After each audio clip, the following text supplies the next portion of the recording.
The iron hissed against the silk like a warning Margaret Harrison should have heeded years ago. Steam rose from the designer dress sprawled across her marble countertop, filling the kitchen of their suburban mansion with the acrid smell of burning fabric and 28 years of marriage reduced to ash. The iron scorched right through the silk, Margaret whispered into her phone, her voice shaking as she stared at the ruined garment. I can still smell it burning. Her sister Sarah's voice crackled through the speaker with familiar protective fury. Tell me you didn't actually do what he asked. Margaret Harrison, 53 years old and mother of twins, stood in her pristine kitchen surrounded by every luxury money could buy. Imported Italian marble countertops gleamed under crystal chandeliers. The rain drummed against floor-to-ceiling windows, while expensive appliances hummed their expensive songs. Yet she felt poorer than she had at 25, when she'd first met Richard Harrison at a fashion industry mixer. He just walked in here and dropped it on the counter, Margaret said, touching the torn silk. Said Jessica needed it pressed for tonight's investor dinner. Said I know how particular she is about these things. The same dress Richard's pregnant mistress had worn to the company Christmas party 3 months ago.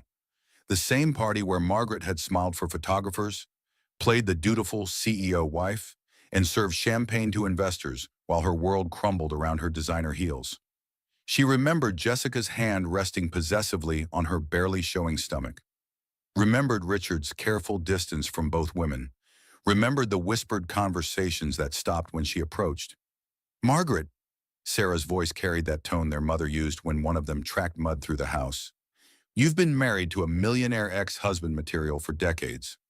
Don't tell me you're just now seeing the signs, Margaret laughed, a sound like breaking crystal. Signs, Sarah. I was holding the smoking gun and calling it a flag. The kitchen door swung open with Richard's particular brand of commanding entrance. At 58, Richard Harrison still cut an impressive figure in his tailored suits, his silver hair perfectly styled, his presence filling rooms like expensive cologne.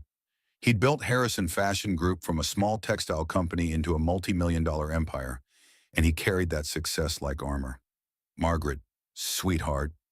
The endearment dripped with condescension. What's that smell? She held up the ruined dress, silk hanging in charred ribbons. Your girlfriend's wardrobe having a small accident? Richard's jaw tightened, the only tell in his otherwise perfect composure. Jessica isn't my girlfriend. We've discussed this. She's a valued employee who's been helping with the international expansion. Is that what we're calling narcissistic abuse these days? Margaret set the iron down with deliberate care. International expansion. You're being dramatic. Richard moved to the coffee machine, his morning routine unchanged despite the domestic destruction around him. Jessica needed that dress for tonight. The investors expect a certain level of presentation. Margaret watched her husband of 28 years brew his coffee as if silk hadn't just been cremated in their kitchen, as if his pregnant employee wasn't depending on his wife for wardrobe maintenance, as if this was normal behavior for a CEO and his family. Of course, Margaret heard herself say, the automatic response that had smoothed over 2.5 decades of small humiliations. Of course she did. Don't use that tone with me. Richard's voice carried the authority that made board members flinch. You know how important tonight is. The Jakarta deal alone could net us $15 million in the first quarter. Margaret stared at her husband, really looked at him for perhaps the first time in years. The way he stood with his back to her, while speaking, as if her presence was background noise. The way he assumed her compliance, her availability, her willingness to iron another woman's clothes. The way he spoke about us and we when discussing business profits she'd never see a penny of without his permission. Richard, she waited until he turned around. Who is the father of Jessica's baby? For one perfect moment, Richard Harrison, CEO, millionaire, master manipulator, looked like a man caught with his hand in the till. His coffee mug paused halfway to his lips. His eyes went wide, then narrow, then calculating. I have no idea what you're implying. I'm not implying anything. I'm asking a direct question. Margaret moved closer, her bare feet silent on the cold marble. Jessica Powell, 29 years old, 6 months pregnant, wearing designer dresses to company events. Who got her pregnant? Richard set down his coffee with the careful precision of a man buying time. Margaret, I think you need to step back and consider what you're suggesting. Jessica's personal life is none of our business. Our business, Margaret laughed again, the sound sharper this time. Since when is Jessica Powell our business? Since when do we care about her dress code? Since when do I take laundry requests from your employees? Since she became essential to the international expansion? Richard's voice rose slightly, his first crack in the perfect facade. Since she started bringing in the kind of contracts that pay for this house, these clothes, this lifestyle you've gotten so comfortable with. There it was, the threat wrapped in silk, just like Jessica's dress. The reminder that Margaret Harrison existed at her husband's pleasure, lived on his charity, breathed by his permission. 28 years of marriage reduced to a financial transaction with terms she'd never negotiated. Margaret walked to the kitchen island where her phone still lay open. Sarah's voice a tiny lifeline in the marble wilderness. Sarah, I need to call you back. Maggie, don't you dare hang up on me. What's happening? I'm having what you might call a midlife transformation. Margaret looked directly at Richard as she spoke. I'm discovering that some marriages are just long-term narcissistic abuse with better catering. She ended the call before Sarah could respond. The kitchen fell silent except for the rain against the windows and the grandfather clock ticking in the hallway. Richard stared at her as if she'd started speaking a foreign language. Margaret, his voice softened, shifted into the tone he used when investors needed coaxing. I think you're overreacting. We've built a good life together, a successful life. Don't let jealousy make you say things you'll regret. Jealousy? Margaret felt something shifting inside her chest, something that had been sleeping for years finally stretching awake. Richard, I'm not jealous of Jessica. I'm embarrassed for her. What's that supposed to mean? It means she thinks she's getting a millionaire husband who'll leave his wife for her. Instead, she's getting a man who makes his current wife iron his mistress's dresses. Margaret moved toward the kitchen door. I almost feel sorry for her. Where are you going? Margaret paused in the doorway, her hand on the frame. Behind her, the kitchen held the ruins of Jessica's dress, the smell of burned silk, the echo of 28 years of course and sweetheart, and you're being dramatic. Ahead of her lay the rest of the house, the rest of her life, the rest of whatever came after you stopped being the perfect wife. I'm going to call a lawyer, she said. I think it's time I learned about divorce settlements. Richard's coffee mug hit the marble counter with a sound like a starting gun. Margaret, wait. Let's talk about this rationally. But Margaret Harrison was already walking away, her bare feet carrying her toward whatever came next. Behind her, she could hear Richard calling her name, his voice losing its commanding edge and taking on something that almost sounded like panic. In the kitchen, Jessica's ruined dress lay cooling on the counter, silk threads scattered like the remnants of a marriage that had been unraveling for longer than anyone wanted to admit. 3 weeks after the dress incident, the silence in the Harrison bedroom felt heavier than words. Margaret lay on her side of their king-size bed, staring at the ceiling while Richard's breathing settled into the rhythm of sleep beside her. The grandfather clock in the hallway chimed midnight, its sound echoing through a house that suddenly felt too large and too empty. She called the lawyer, Linda Cooper, recommended by Sarah's friend, whose own divorce had made headlines in the society pages. Linda had listened to Margaret's story with the clinical attention of a surgeon examining a particularly complex case. Mrs. Harrison, Linda had said in her crisp, no-nonsense voice, let me be absolutely clear about your rights here. In a marriage of 28 years, where you've been effectively excluded from business decisions despite being legally entitled to half of everything, you have significant leverage, but we need documentation, evidence. Proof that Richard Harrison had been systematically hiding assets from his wife while building a separate life with his pregnant employee. Margaret had never thought of her marriage in terms of evidence, but lying in the dark beside her husband, she realized that was exactly what she needed. Richard's phone buzzed on his nightstand. Once, twice, then again. Margaret held her breath, waiting to see if he would answer. The buzzing stopped, then started again immediately. Harrison here, Richard whispered, his voice thick with manufactured sleep. Margaret closed her eyes and listened. No, she's asleep. Richard's voice was barely audible. I told you not to call this late. A pause. Margaret could hear the faint sound of a woman's voice through the phone, urgent and demanding. Of course I care about the baby, Richard said, sitting up slightly. But we have to be careful about timing. The Jakarta deal closes next week, and Margaret's been asking questions. Margaret's heart hammered against her ribs. Jessica was calling at midnight about their baby. Their baby. While Margaret lay 3 feet away pretending to sleep in her own bed. I know you're uncomfortable, Richard continued, but we agreed to wait until after the IPO announcement. Once the company goes public, I'll have more flexibility with the asset distribution.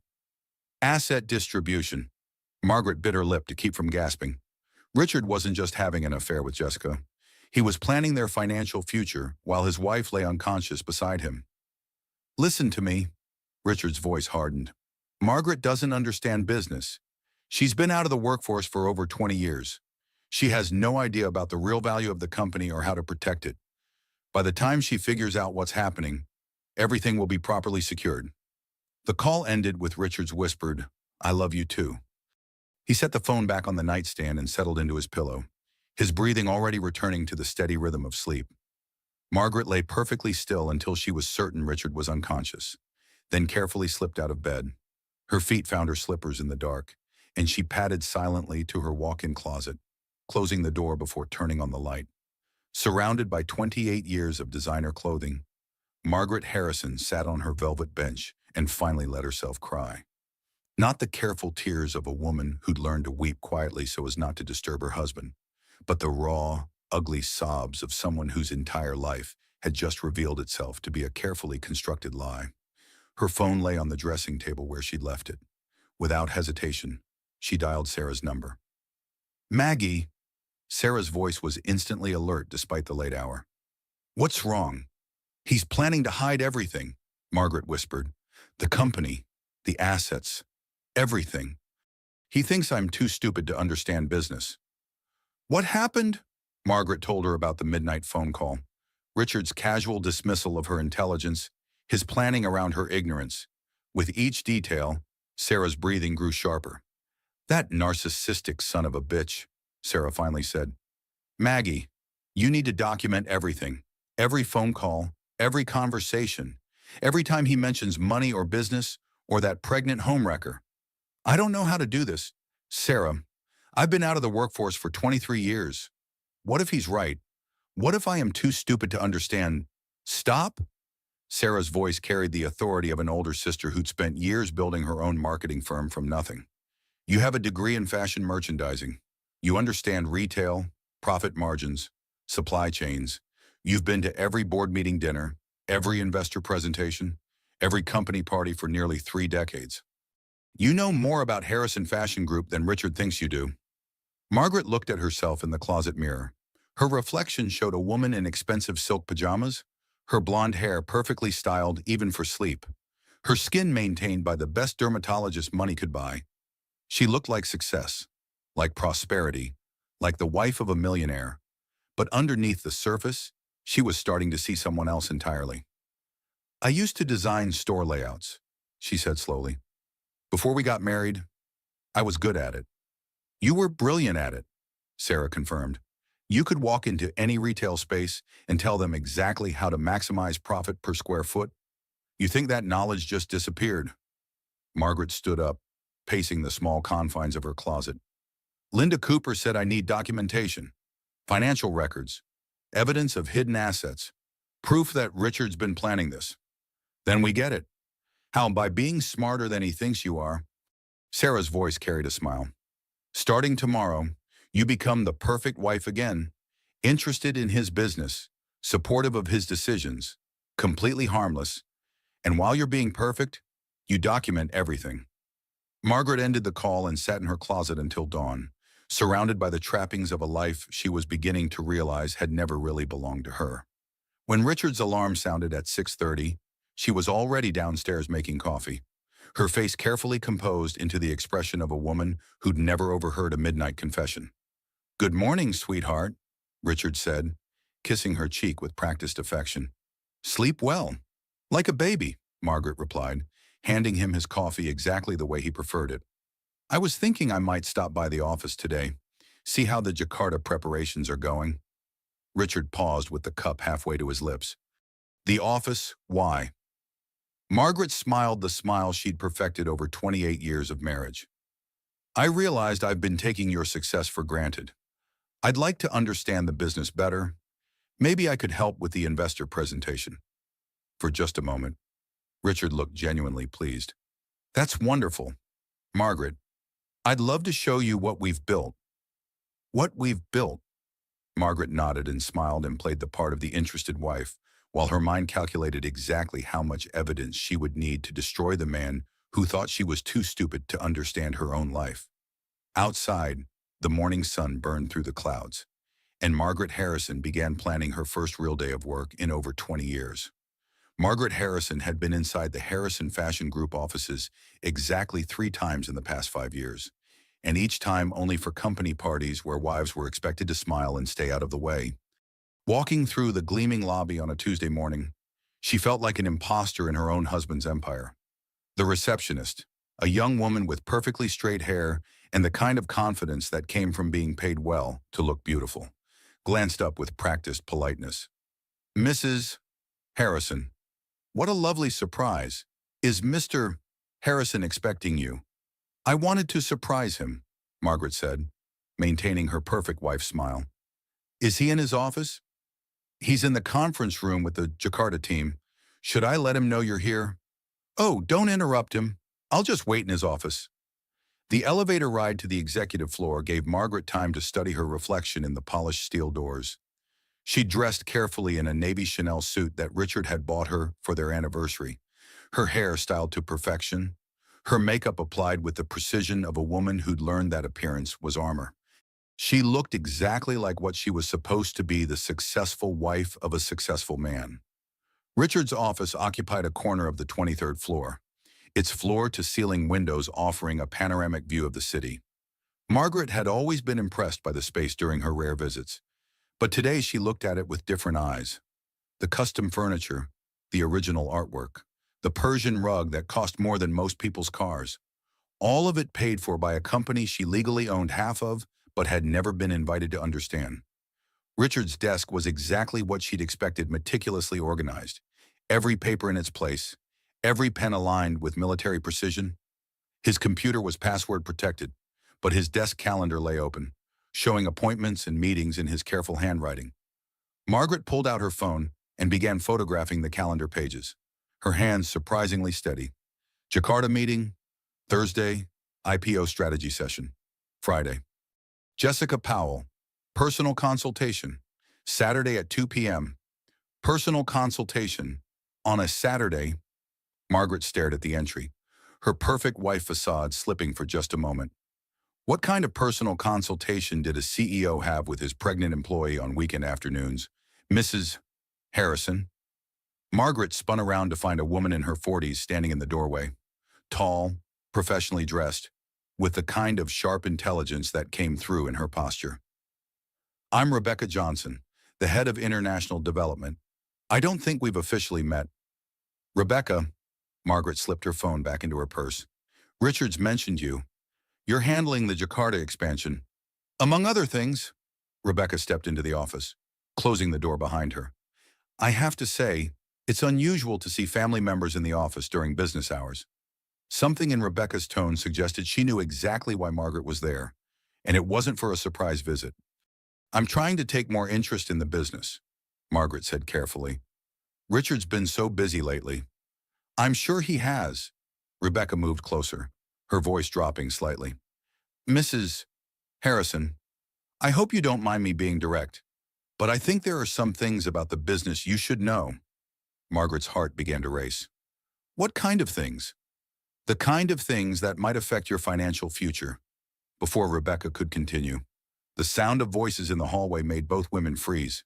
Richard's laugh, unmistakable and approaching fast.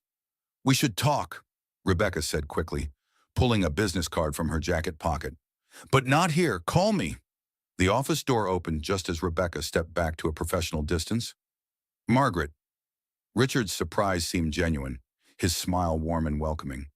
Rebecca, I see you've met my wife. We were just discussing the international markets, Rebecca said smoothly. Mrs. Harrison was asking some very insightful questions about the Jakarta deal. Richard's smile didn't waver, but Margaret caught something flickering behind his eyes.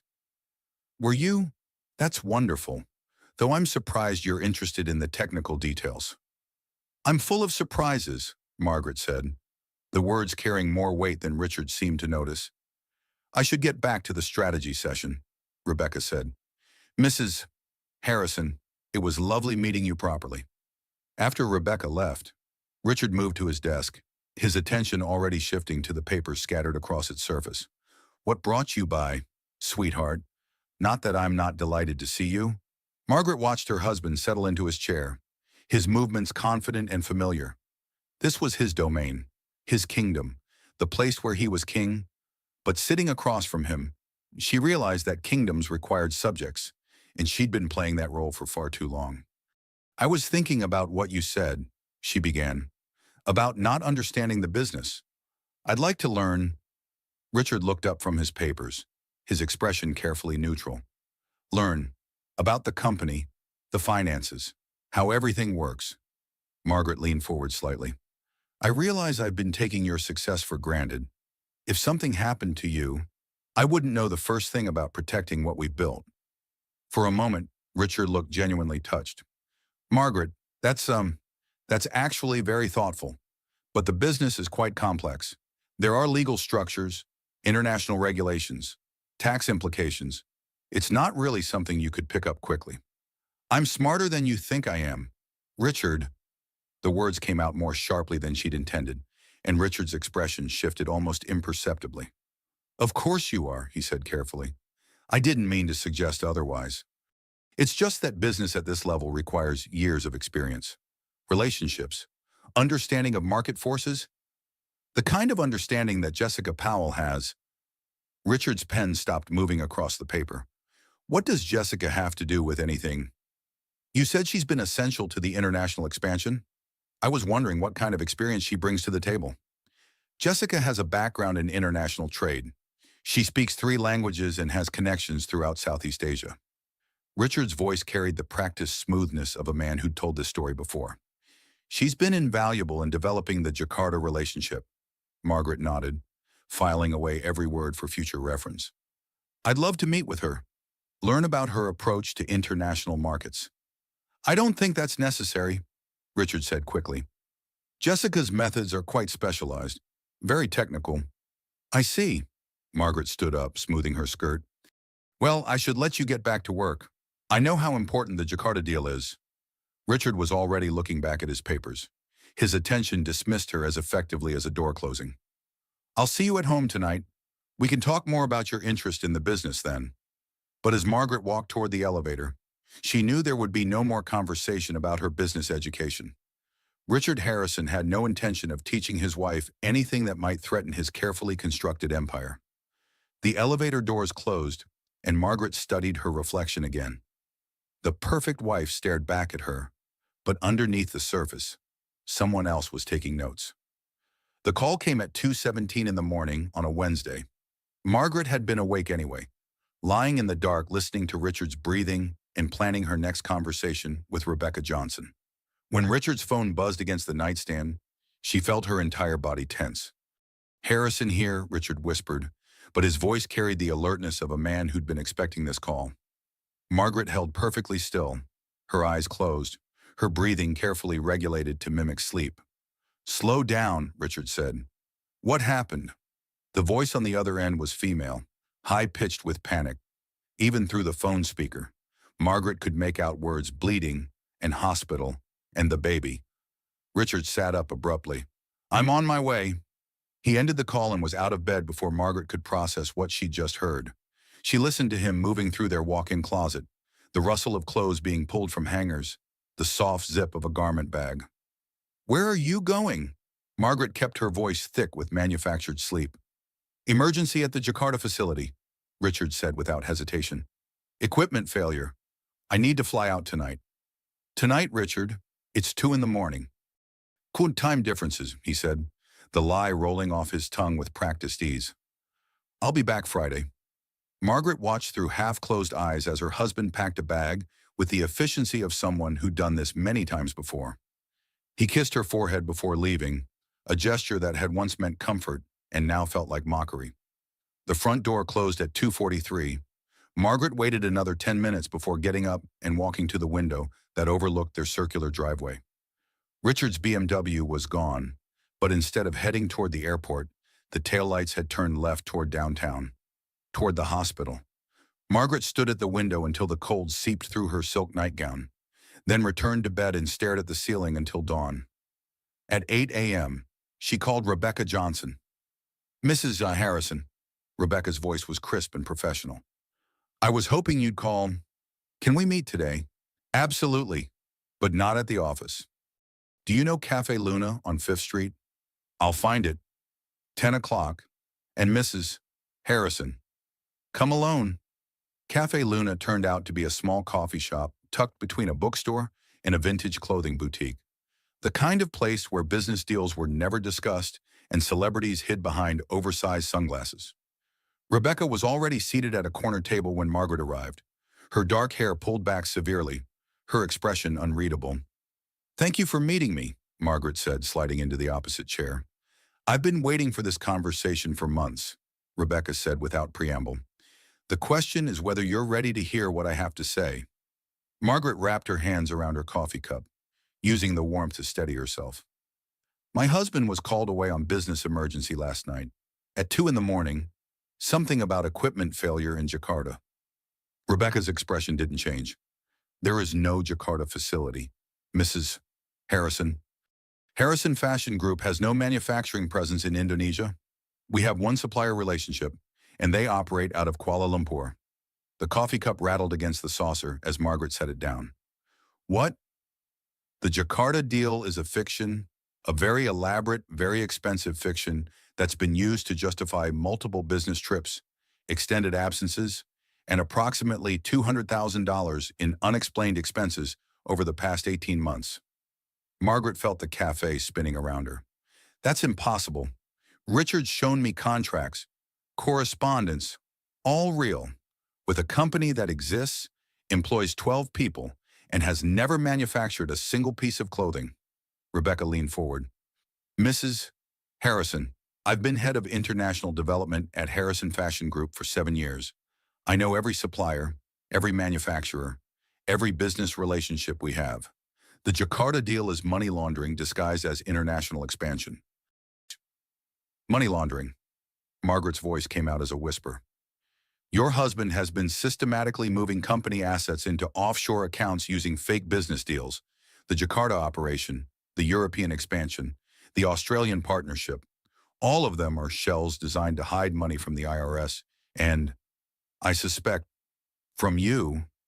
Margaret stared at Rebecca, trying to process what she was hearing. "Why are you telling me this?" "Because Jessica Powell came to me 6 months ago asking me to falsify export documents. When I refused, she offered me $50,000 to keep quiet about irregularities in the international accounts." Rebecca's voice hardened. "I don't know what kind of company your husband thinks he's running, but I won't be part of financial fraud. Jessica offered you money. She's not just his mistress, Mrs. Harrison. She's his partner in this operation. The pregnancy, the emotional manipulation, the public displays of affection, all of it is designed to make her seem like the victim in this situation while she helps your husband steal from his own company." Margaret felt something cold settling in her stomach. The baby is real, the ultrasound photos are real, but Jessica Powell's sob story about being an innocent employee seduced by her powerful boss, that's performance art. Rebecca reached into her briefcase and pulled out a manila folder. "Jessica Powell graduated from Wharton with a degree in international finance. She's worked for 3 different companies that were later investigated for embezzlement. She was hired by Harrison Fashion Group specifically to help set up the offshore accounts." Margaret opened the folder with trembling hands. Inside were copies of Jessica's real resume, employment records, and what appeared to be email correspondence between Jessica and Richard, dating back 2 years. Richard's been planning this for 2 years. Longer. The first suspicious transaction was 30 months ago. Small amounts at first, but escalating significantly over the past year. Rebecca's voice softened slightly. "Mrs. Harrison, I think you need to understand something. Your husband isn't just having an affair. He's systematically stealing from the company in preparation for disappearing with Jessica and their baby." Margaret looked up from the papers. Disappearing. The IPO announcement. That's not expansion. That's liquidation. Richard plans to take the company public, sell his shares immediately, and transfer the profits offshore. By the time the SEC figures out what happened, he and Jessica will be living very comfortably in a non-extradition country. The cafe around them continued its normal rhythm. Coffee brewing, conversations humming, the cash register chiming with each transaction. But Margaret felt as if she was sitting in the ruins of her own life, surrounded by the debris of 28 years of marriage. How much money are we talking about? Conservatively, 15 million, possibly as much as 25 million if the IPO goes according to plan. $25 million. Enough to disappear forever. Enough to buy a new identity, a new life, a new future with a young wife and a new baby. Enough to make Margaret Harrison's existence completely irrelevant. What do I do? Margaret asked. Rebecca smiled for the first time since they'd sat down. We stopped them. Mrs. Harrison, I've been documenting every suspicious transaction for 8 months. I have copies of the fake contracts, records of the offshore transfers, email evidence of the conspiracy between your husband and Jessica, but I can't do anything with it. Why not? Because I'm an employee. If I go to the authorities, Richard fires me and claims I'm a disgruntled ex-employee with a grudge. He has lawyers, connections, influence. I have a job I can't afford to lose. Margaret understood. But if his wife brings the evidence, backed by a divorce attorney and a private investigator, suddenly we're talking about a federal investigation into marital fraud. The FBI takes that very seriously. Margaret closed the folder, her hands steadier than they'd been all morning. Rebecca, I need you to copy everything. Every document, every email, every transaction record. Already done. Rebecca pulled a flash drive from her purse. Everything's on there. But Mrs. Harrison, you need to understand, once you use this information, there's no going back. Your marriage will be over. Your husband will likely go to prison, and your life as you know it will end. Margaret took the flash drive, its small weight feeling like the key to everything.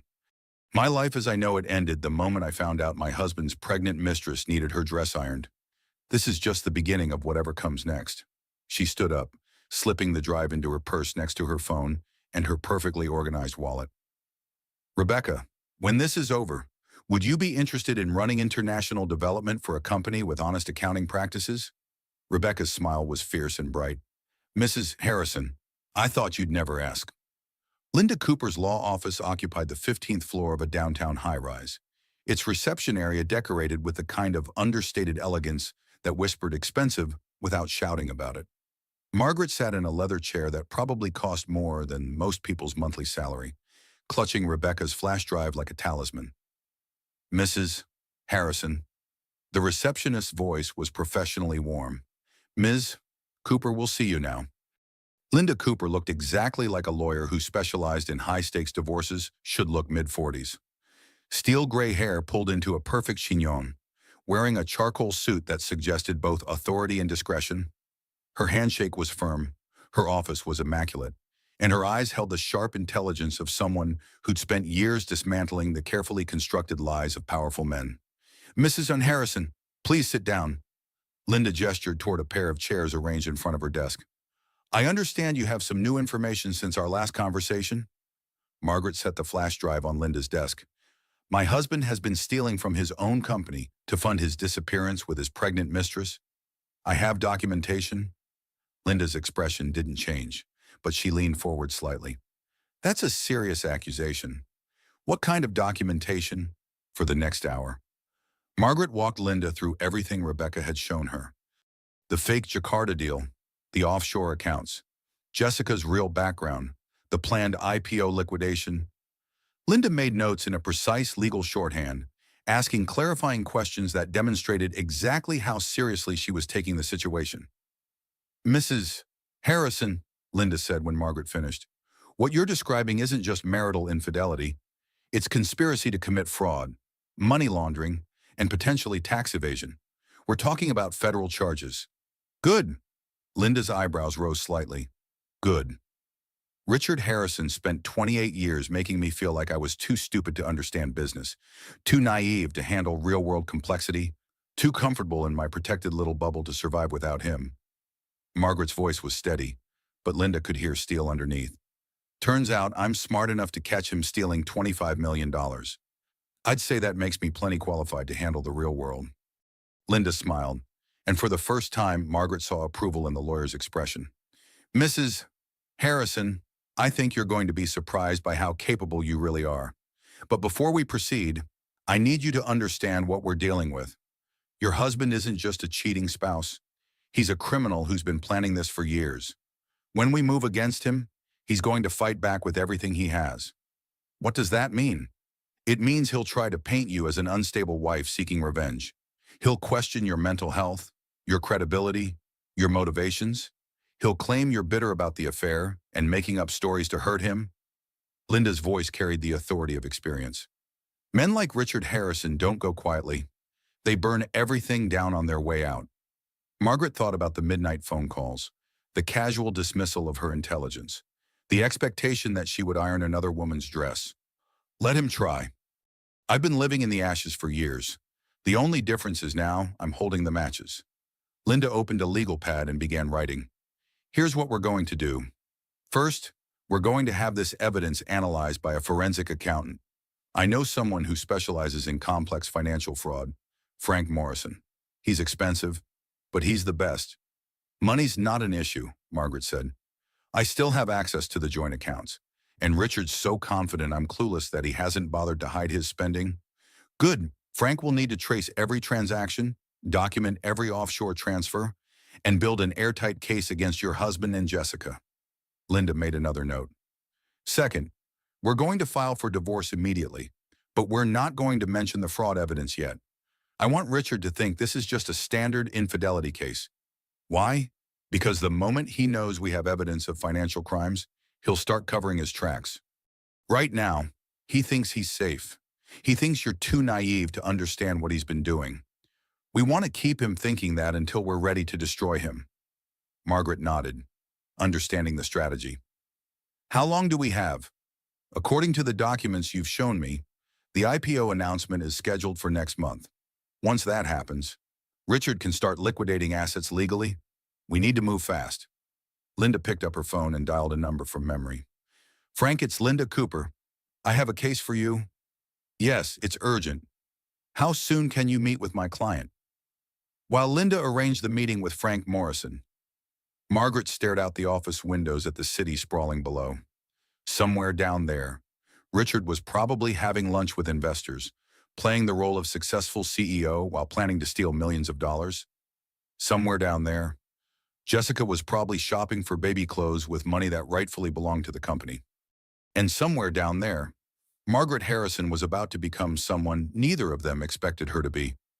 Frank can meet us tomorrow morning at 9, Linda said, hanging up the phone. Mrs. Harrison, I need to ask you something, and I want you to think carefully before you answer. What do you want the end result to be? Do you want your husband punished? Do you want to save the company? Do you want financial independence? Do you want revenge? Linda's voice was gentle but direct. Because the choices we make in the next few weeks will determine which of those goals we can achieve. Margaret thought about the question, but the answer came immediately. I want women supporting women. I want to build something honest. I want to make sure that what Richard did to me never happens to anyone else. That's not revenge talking. No, Margaret said. That's business. Linda Cooper smiled, and Margaret realized it was the first time in months that someone had looked at her with genuine respect. Mrs. Harrison, I think we're going to work very well together. Now, let's go destroy your husband's criminal empire and build you a better life. As Margaret left the law office, she felt something she hadn't experienced in years, the thrill of having real work to do. Tomorrow she would meet with a forensic accountant. Next week, she would file for divorce. And somewhere in the near future, Richard Harrison was going to discover that his perfect wife had turned into his perfect nightmare. The elevator doors closed, and Margaret Harrison began planning the most important business strategy of her life. Frank Morrison looked like a man who'd spent his career following money trails through the darkest corners of corporate America. Tall, graying, with the kind of lined face that suggested he'd seen every creative way humans could steal from each other.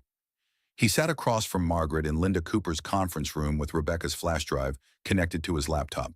"Mrs. Harrison," Frank said, his voice carrying a slight rasp that spoke of too many late nights and too much coffee.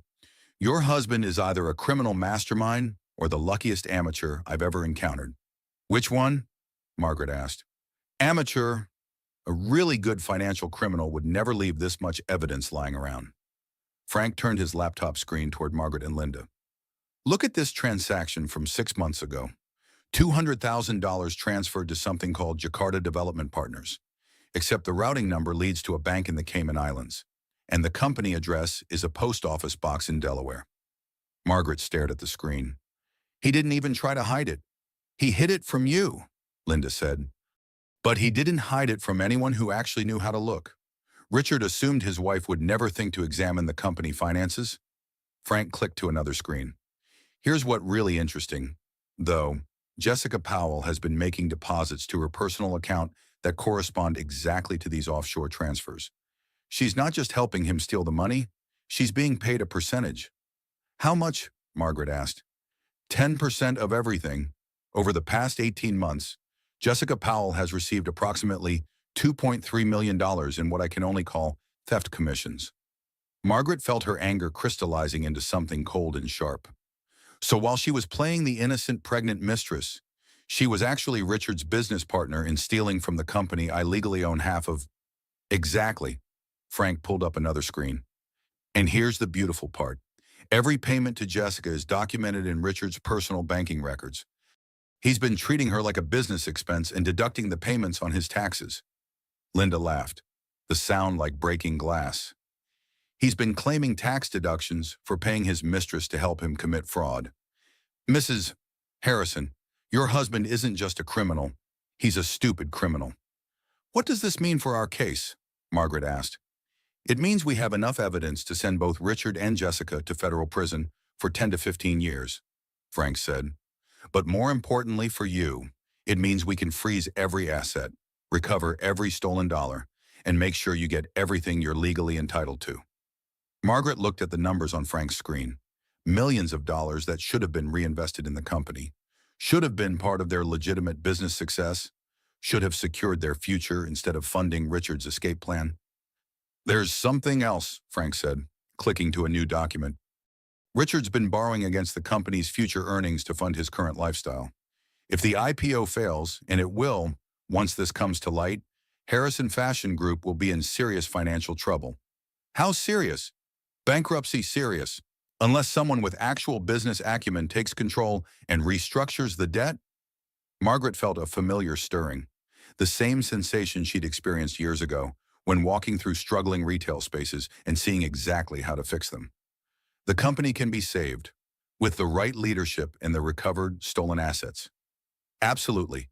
Harrison Fashion Group has solid fundamentals, good relationships with legitimate suppliers, strong brand recognition, loyal customer base. The problem isn't the business model. The problem is the CEO. Linda made a note on her legal pad. "Mrs. Harrison, we need to talk about timing. How soon can you complete your analysis?" "Frank, I can have a complete forensic accounting report ready in 10 days, but I'd recommend moving sooner on freezing the assets. Every day we wait is another day Richard can transfer money offshore." "What do you need from me?" Margaret asked. Frank and Linda exchanged a look that Margaret had learned to recognize, the look of professionals who were about to ask their client to do something difficult. "We need you to go home and act normal," Linda said. "We need Richard to think everything is fine while we prepare to destroy his life." "For how long?" "1 week. Can you do that? Can you go home tonight, kiss your husband hello, ask about his day, and pretend you don't know he's a criminal who's been planning to abandon you for 2 years?" Margaret thought about 28 years of pretending. 28 years of course, and whatever you think is best, and I don't really understand business. 28 years of being the perfect wife while her husband systematically planned her destruction. "I've been practicing for this role my entire marriage," she said. "1 more week should be easy." But as Margaret left Linda's office building and walked toward her car, She realized that 1 week of pretending to be oblivious might be the hardest performance of her life, because now she knew exactly who Richard Harrison really was, and acting like she didn't know was going to require every ounce of self-control she possessed. Her phone buzzed with a text from Richard. "Home late tonight. Important dinner with Jakarta investors. Don't wait up." Margaret stared at the message. Knowing it was almost certainly a lie, Richard was probably having dinner with Jessica, discussing their plans for the future, celebrating how close they were to their goal of disappearing with $25 million. She typed back, "Of course, darling. I'll keep dinner warm just in case." The perfect wife response. But as Margaret drove home through the evening traffic, she was already planning her transformation into something Richard Harrison would never see coming. The Harrison Fashion Group board meeting was scheduled for Thursday at 10 a.m., and Margaret Harrison had never attended one in 28 years of marriage. When she walked into the conference room wearing a midnight blue power suit and carrying a leather briefcase, the 12 members of the board looked at her with expressions ranging from surprise to curiosity to barely concealed condescension. "Gentlemen," Richard said, his voice carrying only the slightest strain, "I'd like you to meet my wife, Margaret. She's expressed interest in learning more about our operations." Margaret smiled the smile she'd perfected for company parties and charity galas. "Thank you for including me. I know how valuable your time is." She took the empty chair at the far end of the conference table, directly opposite Richard's position at the head. From here, she could see every face, watch every reaction, observe the dynamics that had shaped her husband's empire. "We were just discussing the IPO timeline," said Gerald Metis, the board chairman and Richard's longtime friend. "Richard's optimistic about the market reception." "The institutional investors are very excited," Richard said, clicking to his first PowerPoint slide. "Based on current projections, we're looking at an opening price of $42 per share, which would value the company at approximately $60 million. Margaret made a note in the leather portfolio Linda had given her, her handwriting carefully feminine and decorative. To anyone watching, she looked like a wife trying to understand her husband's business. In reality, she was documenting every claim Richard made about the company's value and future prospects. "What about the international expansion?" asked board member Patricia Wong, the only other woman in the room. "I know Jakarta has been a major focus." Margaret watched Richard's face carefully as he answered. "Jakarta represents our largest growth opportunity. We're projecting $15 million in revenue from the Southeast Asian market in the first quarter alone. $15 million that didn't exist, from a facility that had never been built, through partnerships that were entirely fictional." Margaret wrote down every number, every projection, every lie her husband told with complete confidence. "Margaret," Gerald Mathis said, turning toward her with the patronizing smile she'd seen at dozens of dinner parties. "What do you think of your husband's international strategy?" It was meant to be a softball question, an opportunity for the CEO's wife to say something supportive and harmless. Instead, Margaret leaned forward slightly and spoke with the clear diction of someone who expected to be taken seriously. "I think international expansion requires significant due diligence," she said, "particularly in markets with complex regulatory environments and unfamiliar manufacturing standards." The room went quiet. Several board members glanced at Richard, who maintained his composed expression with visible effort. "Of course," Gerald said. "Richard's always been very thorough about due diligence." "I'm sure he has," Margaret agreed. "I'd love to see the compliance reports from our Jakarta partners. Environmental standards, labor practices, quality control measures. I imagine we have extensive documentation." Richard's pen stopped moving across his notepad. "Those reports are quite technical, sweetheart. Mostly regulatory language that would be difficult to follow without industry background." "I have a degree in fashion merchandising," Margaret said pleasantly. "I think I can manage regulatory language." The silence stretched for several seconds before Richard moved on to his next slide. But Margaret had achieved exactly what she'd come for. She'd established herself as someone who asked inconvenient questions, and she'd done it in front of witnesses. After the meeting, Margaret lingered in the conference room while the board members filed out, making small talk and exchanging business cards. Patricia Wong approached her with genuine curiosity. "Margaret, I had no idea you had a background in fashion merchandising. Have you considered taking a more active role in the company?" "I'm starting to think about it," Margaret said. It's time I stopped taking Richard's success for granted. Patricia glanced toward the door where Richard was speaking intently with Gerald Mattis. If you ever want to discuss the business from a different perspective, I'd be happy to have coffee. Sometimes it helps to talk with someone who understands the challenges of being a woman in this industry. Margaret accepted Patricia's business card, recognizing an unexpected ally. I'd like that very much. That evening, Richard was unusually quiet during dinner. Margaret served his favorite meal, lamb with rosemary, roasted vegetables, wine from their private collection, and maintained cheerful conversation about her day, the weather, plans for the weekend. But underneath the domestic normalcy, she could feel his tension like a live wire. How did you like the board meeting? Richard finally asked. It was fascinating, Margaret said. I had no idea the business was so complex. All those international regulations and compliance requirements. Richard's fork paused halfway to his mouth. You seem very interested in the Jakarta documentation. Well, $15 million is a significant investment. I was curious about how we verify our partner's capabilities. Dalsha Margaret took a sip of wine, her expression innocent. I assume we have site inspections, third-party audits, all the standard due diligence procedures. Of course we do. I'd love to see the reports sometime. Since I'm learning about the business, it would help me understand how international partnerships work. Richard set down his fork entirely. Margaret, I appreciate your interest, but these are proprietary documents, confidential business information that can't be shared outside the executive team. I'm your wife, Richard, and according to our marriage contract, I'm also a 50% owner of Harrison Fashion Group. Doesn't that make me part of the executive team? For the first time in 28 years of marriage, Margaret watched her husband look genuinely afraid. Sweetheart, he said carefully, business ownership and business operations are two different things. Just because you legally own shares doesn't mean you're qualified to make operational decisions. Succum, Margaret smiled the same smile she'd been perfecting for decades. Of course not. I wouldn't want to interfere with your expertise. I'm just trying to educate myself about my own investments. But as they finished dinner in careful, polite conversation, Margaret knew that Richard Harrison had received her message loud and clear. His perfect wife wasn't quite as naive as he'd believed, and she was asking questions he couldn't answer without revealing the criminal conspiracy that had funded their lifestyle for the past 2 years. The next morning, Margaret received a text from an unknown number, documentation ready for review.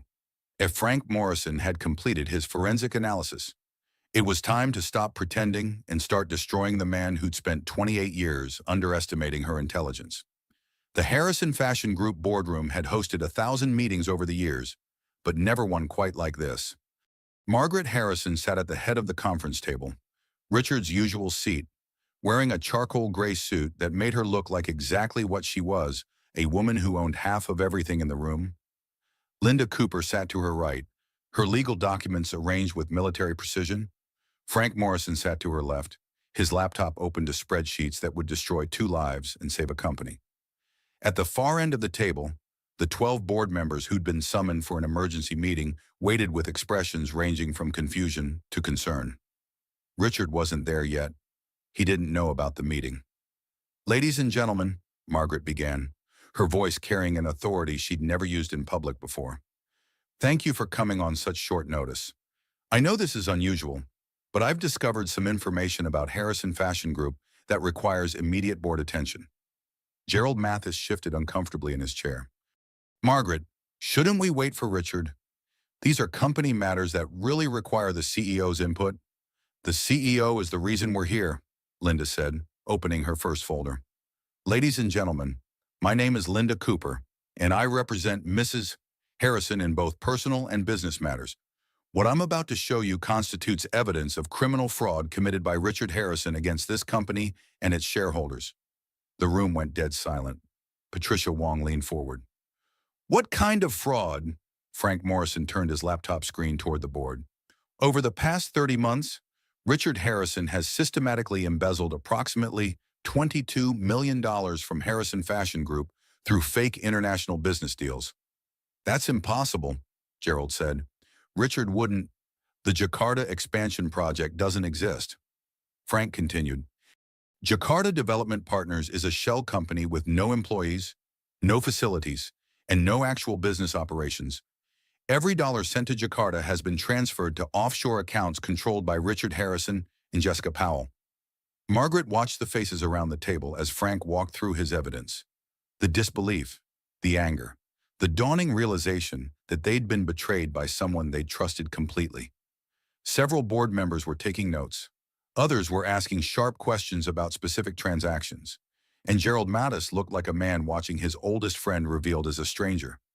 Jessica Powell, Patricia said, isn't she the pregnant employee who's been helping with international development? Jessica Powell is Richard Harrison's partner in this conspiracy, Linda said, pulling out another folder.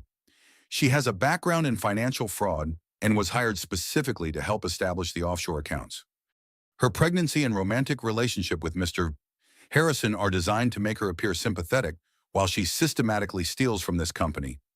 The boardroom door burst open with the force of Richard's dramatic entrance. He strode into the room with his usual commanding presence, his expensive suit immaculate, his silver hair perfectly styled. But when he saw Margaret sitting in his chair, flanked by lawyers and accountants, his composure cracked just slightly. "What the hell is this?" Richard demanded. Margaret looked at her husband with the calm expression of someone who'd been planning this moment for weeks. "Hello, Richard. We were just discussing your creative approach to international finance." Richard's eyes swept the room, taking in Linda's legal documents, Frank's financial evidence, the grim faces of board members who'd been his allies for years. "Margaret, I don't know what kind of game you think you're playing, but this is a business meeting. You have no authority here." "Actually," Linda said, standing up, "Mrs. Harrison has every authority here. As a 50% owner of Harrison Fashion Group, she has the right to call emergency board meetings, examine company finances, and present evidence of criminal misconduct to the board." Richard turned to Gerald Mattis. "Gerald, you can't let her do this. Margaret doesn't understand business. She's obviously been manipulated by lawyers who are trying to profit from our marriage problems." "Richard," Gerald said quietly, "we've seen the evidence. The fake contracts, the offshore transfers, the shell companies. How do you explain $22 million in fraudulent transactions?" For the first time in 30 years of knowing Richard Harrison, Margaret watched her husband struggle for words. His mouth opened and closed silently, his perfect composure finally cracking under the weight of documented proof. "Those are legitimate business expenses," he finally managed. "International development requires complex financial structures. Margaret couldn't possibly understand the regulatory requirements." "Richard," Margaret interrupted, her voice carrying a steel that made everyone in the room look at her with new attention. "You asked me to iron your mistress's dress? Instead, I press charges." The words hit the room like a physical blow. Several board members gasped. Gerald Mattis actually flinched. "You can't do this," Richard said, his voice rising. "This company is mine. Everything we built together. We built nothing together. Richard, I built a life while you built lies." Margaret stood up, her height advantage over her seated husband suddenly symbolic of the power shift happening in real time. "You spent 28 years convincing me I was too stupid to understand business. Turns out I'm smart enough to catch you stealing $25 million. The boardroom door opened again, and Jessica Powell walked in with the confidence of someone who'd never been denied anything she wanted. Her pregnancy was clearly visible now, her designer maternity dress probably costing more than most people's monthly salaries. She moved toward Richard with possessive certainty. "Richard, what's going on? Your assistant said there was an emergency?" Jessica stopped talking when she saw Margaret's face. For the first time since the affair began, the two women looked directly at each other with complete understanding of exactly who the other person was. "Jessica," Margaret said pleasantly, "how lovely to see you. We were just discussing your 10% commission on the money you and Richard stole from my company." Jessica's face went white. "I don't know what you're talking about." Frank Morrison turned his laptop toward her. $2.3 million deposited into your personal accounts over 18 months. Every payment corresponds exactly to offshore transfers from Harrison Fashion Group. You've been very thorough about documenting your theft." "Richard," Jessica's voice carried the first hint of panic. "Richard, What is she talking about? But Richard was staring at Margaret with an expression she'd never seen before. Genuine fear mixed with something that might have been respect. How? He asked quietly. You underestimated me, Margaret said. For 28 years. You told me I was too naive to understand the real world. Too comfortable to survive without you. Too stupid to see what was happening right in front of me. She smiled, and for the first time in years, it was completely genuine. You were wrong about everything. Linda Cooper cleared her throat. Mr. Harrison, Ms. Powell, I should inform you that federal charges are being filed this afternoon for conspiracy to commit fraud, money laundering, and tax evasion. The FBI will be issuing arrest warrants within the hour. Jessica made a sound like a wounded animal. Richard, you said this was legal. You said it was just business restructuring. Shut up, Richard snapped, his mask finally falling completely away. Just shut up. But Jessica was beyond reason now, her carefully constructed persona crumbling as quickly as Richard's had. You told me Margaret was too stupid to figure it out. You said she'd never think to look at the finances. I said, shut up. Margaret watched her husband and his pregnant mistress turn on each other with the vicious efficiency of people who'd never actually loved anyone but themselves. All the romantic drama, all the emotional manipulation, all the careful positioning of Jessica as the innocent victim. It dissolved in less than 30 seconds when real consequences appeared. Gerald Mathis stood up slowly. The board needs to vote. All in favor of removing Richard Harrison as CEO of Harrison Fashion Group. 12 hands rose simultaneously. All in favor of appointing Margaret Harrison as interim CEO pending criminal investigation. 12 hands rose again. Margaret looked around the boardroom at the people who'd just handed her control of a multi-million-dollar company. For 28 years, she'd been decoration in rooms like this. Now she was the person making the decisions. Thank you, she said. The first order of business is recovering every stolen dollar and rebuilding this company's reputation. Linda, please coordinate with the FBI to freeze all offshore accounts. Frank, I need a complete audit of our legitimate business operations. We're going to save Harrison Fashion Group, and we're going to do it honestly. Security guards appeared in the doorway. Linda had planned for everything. Mr. Harrison, Ms. Powell, one of the guards said politely, you'll need to come with us. As Richard and Jessica were escorted from the building, Margaret remained in the boardroom, surrounded by the evidence of her victory and the wreckage of her old life. Patricia Wong approached her with something that looked like admiration. Margaret, she said, that was the most impressive corporate coup I've ever witnessed. How long have you been planning this? Margaret looked out the boardroom windows at the city spreading below her. Somewhere down there, federal agents were preparing arrest warrants. Somewhere down there, Richard Harrison's criminal empire was collapsing. Somewhere down there, a new life was beginning. All my life, she said. I just didn't know it until now. 6 months after the boardroom confrontation that destroyed her marriage and saved her company, Margaret Harrison stood in her corner office on the 23rd floor of the Harrison Fashion Group building, watching the sunrise paint the city in shades of gold and possibility. The brass nameplate on her desk read, Chief Executive Officer, and every morning when she saw it, she felt the same quiet satisfaction of someone who'd earned something honestly. Her morning routine had changed dramatically since becoming CEO. Instead of waking up in a suburban mansion to make coffee for a man who saw her as decorative furniture, Margaret now lived in a downtown penthouse and began each day reviewing financial reports that actually made sense. No more offshore accounts. No more fictional partnerships. No more money disappearing into the Caribbean banking system. Good morning, Mrs. Harrison, her assistant David Williams said, appearing in her doorway with the perfect timing that had made him invaluable over the past months. The quarterly reports are ready for your review.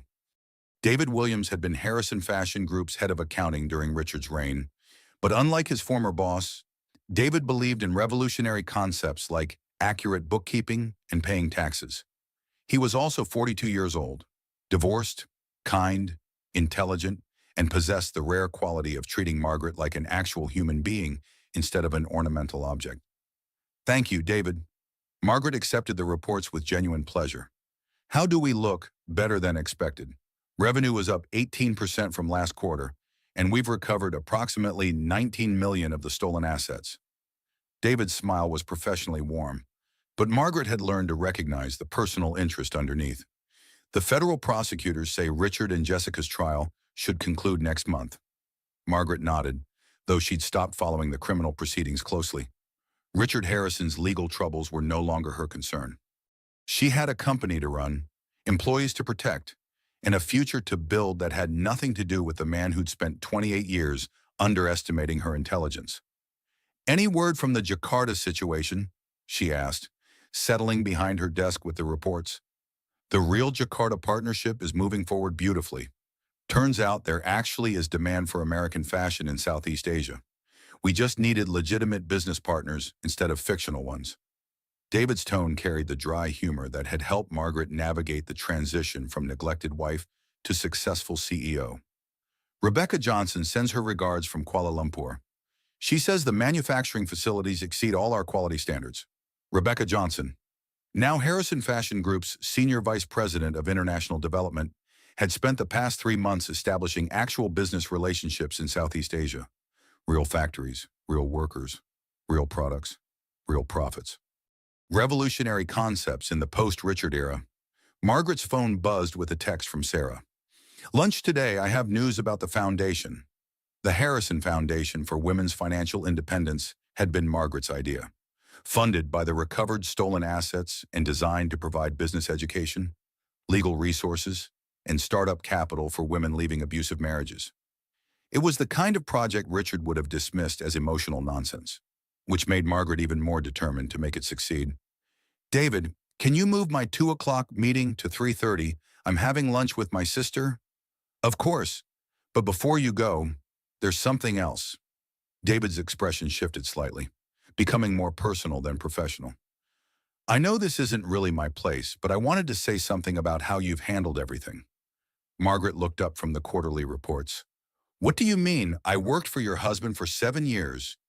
I watched him treat employees like disposable resources, manipulate board members, and ignore ethical guidelines whenever they inconvenienced him."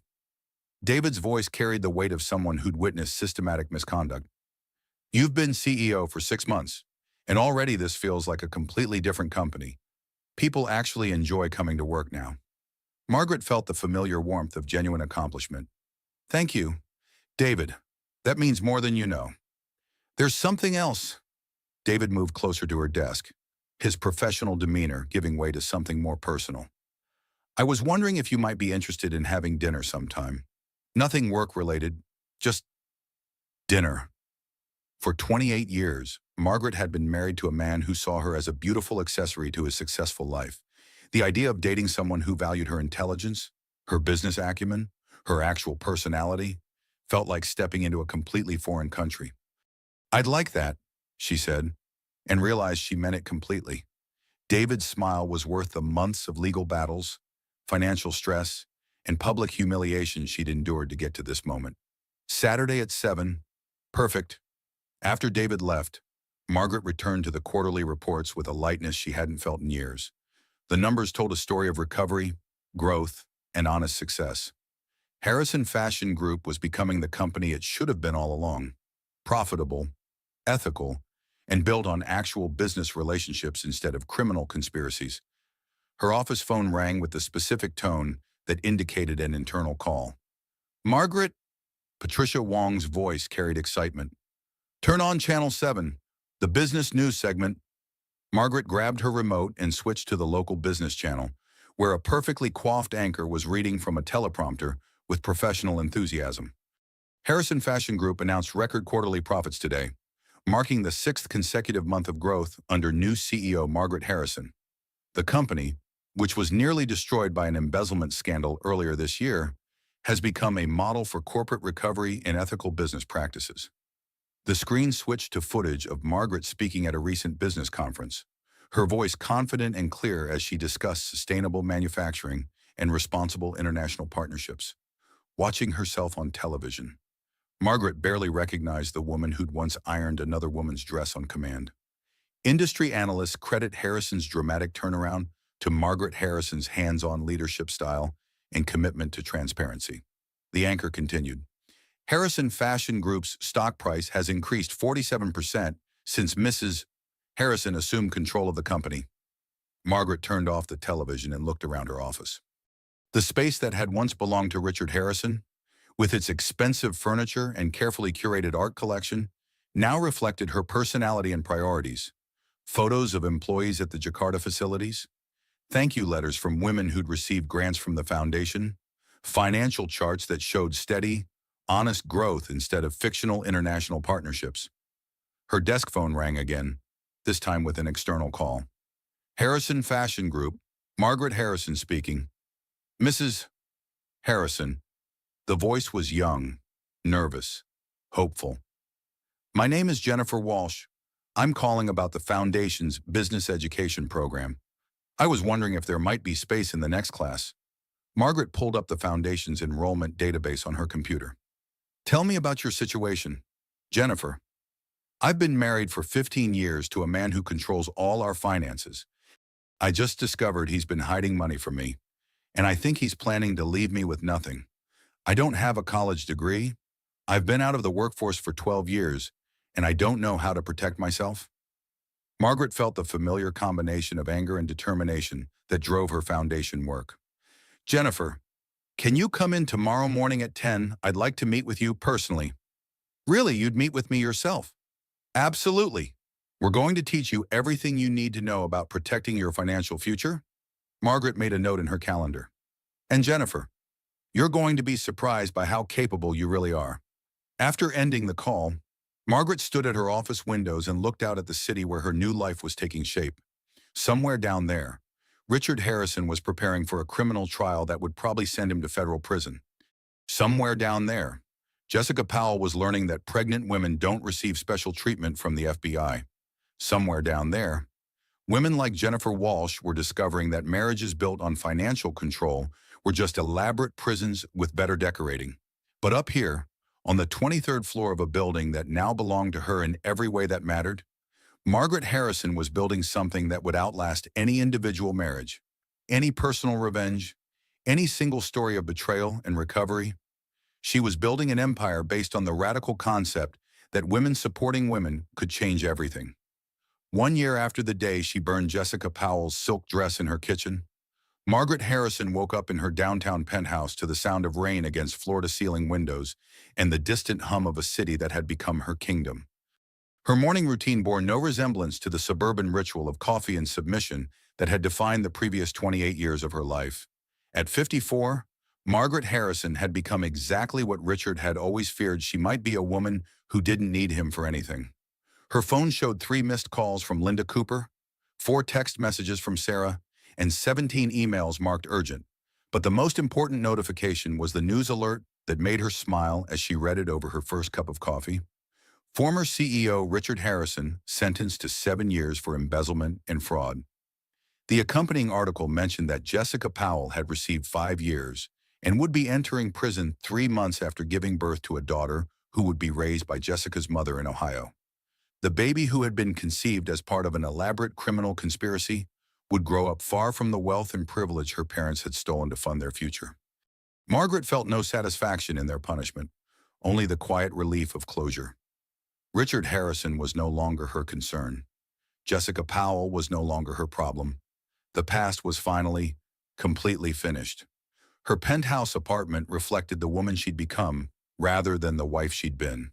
Clean lines, natural light, books about business strategy instead of decorating magazines. Art chosen for its beauty rather than its price tag. Furniture that served function rather than display.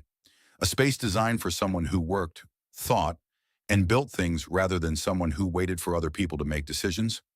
The Harrison Foundation occupied 3 floors of a downtown building, its reception area decorated with photos of women who'd completed the business education program.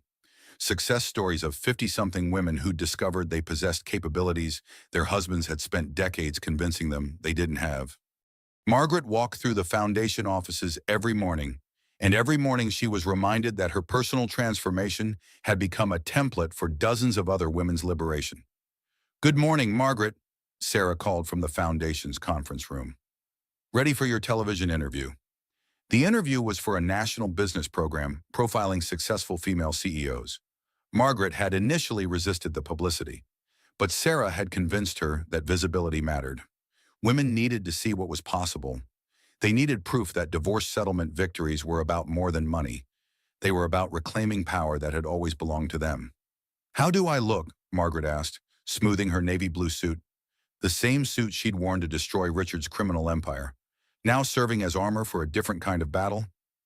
"Like someone who could run the world," Sarah said. "Which, let's be honest, you basically are."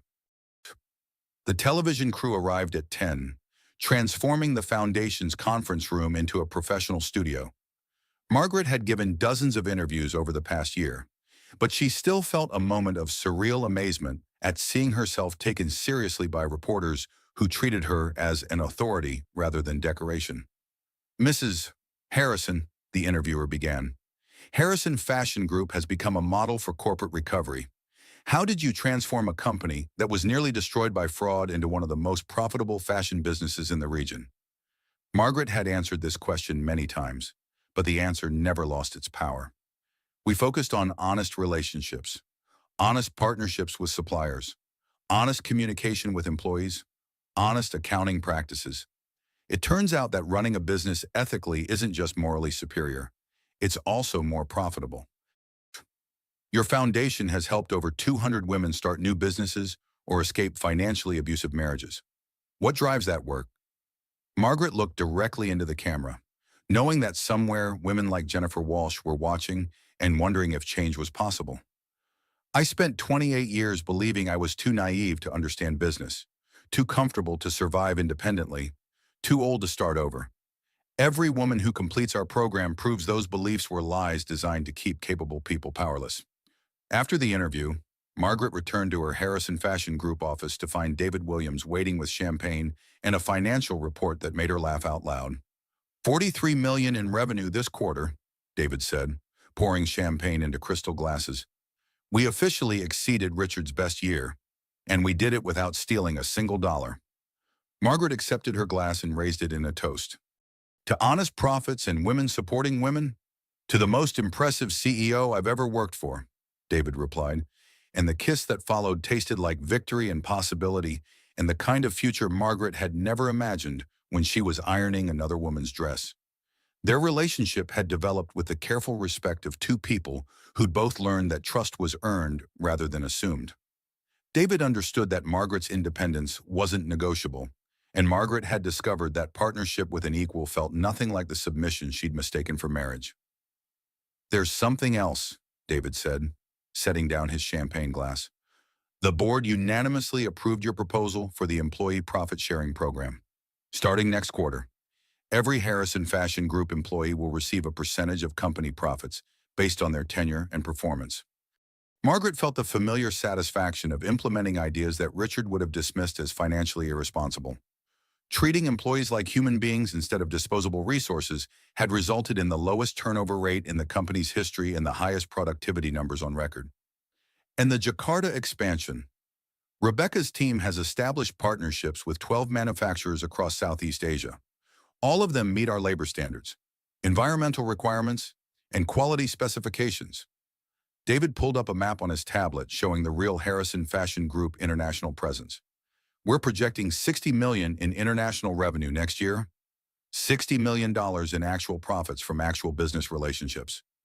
Margaret remembered Richard's fictional $15 million from his imaginary Jakarta partnerships and realized that honesty had turned out to be far more profitable than fraud. Her office door opened with the particular energy that announced Sarah's arrival. Margaret's sister had appointed herself unofficial chief operating officer of Margaret's new life, a role that involved everything from managing foundation logistics to screening Margaret's social invitations to ensuring she remembered to eat lunch.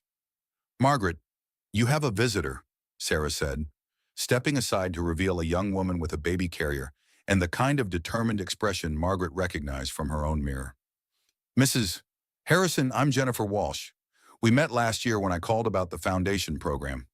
Margaret stood up, moving around her desk to greet the woman whose midnight phone call had been one of hundreds she'd taken from women discovering their husbands' financial betrayals. "Jennifer, how wonderful to see you." "I wanted to thank you," Jennifer said, shifting the baby carrier to reveal a sleeping infant, "and to show you what's possible."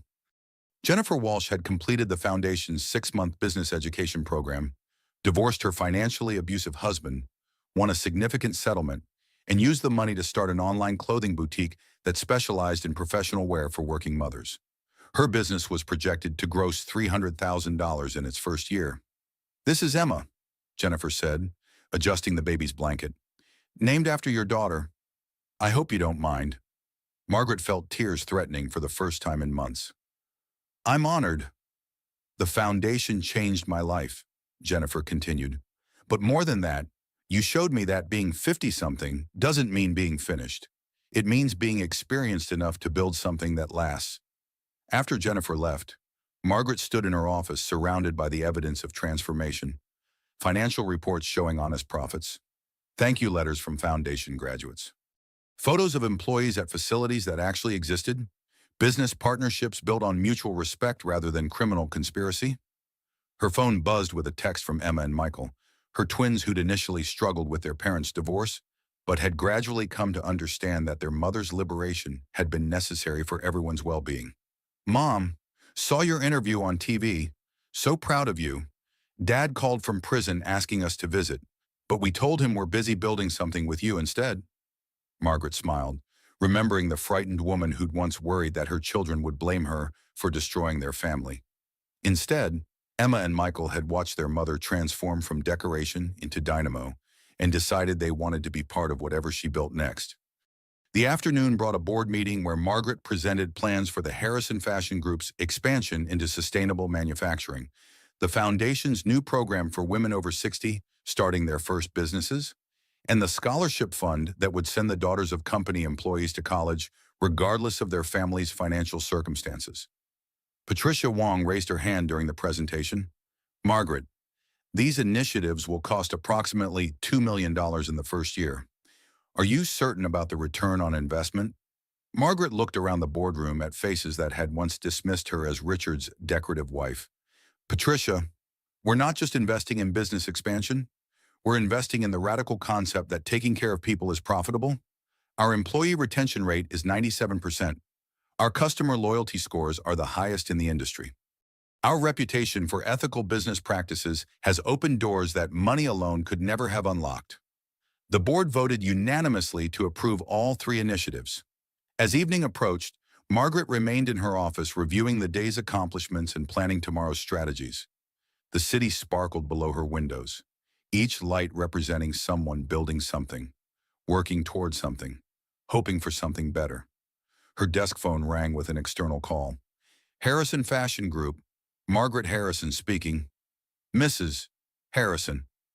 The voice was older, uncertain, hopeful. "My name is Ruth Peterson. I'm 62 years old, and I just found out my husband has been hiding money from me for 30 years. I saw your interview today, and I wondered, is it too late for someone like me to start over?" Margaret pulled up the foundation's intake database, already knowing that Ruth Peterson would join the growing community of women who discovered that the end of one life could be the beginning of something far better. "Ruth," Margaret said, "it's never too late to become who you were meant to be. Can you come in tomorrow morning? I'd like to meet with you personally." After ending the call, Margaret walked to her office windows and looked out at the city that had become the center of her empire. Not an empire built on theft and lies like Richard's had been, but an empire built on the revolutionary idea that treating people honestly was both morally right and fantastically profitable. She thought about the woman who had ironed Jessica Powell's dress a year ago, who had accepted Sweetheart and, of course, and You Wouldn't Understand as the soundtrack to her existence. That woman was gone, transformed as completely as if she'd never existed. Margaret Harrison, CEO of Harrison Fashion Group, founder of the Harrison Foundation, architect of her own liberation, picked up her phone and called David Williams. "Are you free for dinner tonight?" she asked. "Always," he said, and she could hear the smile in his voice. "Your place or mine?" "Mine. I want to cook for someone who sees me as more than decoration." "Margaret." "Yes, you're extraordinary." Margaret Harrison hung up the phone and gathered her things to go home to her penthouse, her independence, her carefully constructed life that belonged entirely to her. Tomorrow she would help Ruth Peterson begin her transformation. Next week she would announce the foundation's expansion to 3 new cities. Next month, she would celebrate Harrison Fashion Group's most profitable quarter in company history. But tonight, she would cook dinner for a man who valued her intelligence, make love to someone who treated her as an equal, and fall asleep in her own bed, in her own home, surrounded by the empire she'd built from the ashes of Richard Harrison's lies. The grandfather clock in her office chimed 8 times, its sound echoing through the building that now bore her name on every document, every contract, every decision that mattered. Margaret Harrison, who had spent 28 years being told she was too naive for the real world, walked out of her office knowing that she had not only survived the real world, she had conquered it. And somewhere in the city below, another woman was discovering that the iron had been in her hands all along.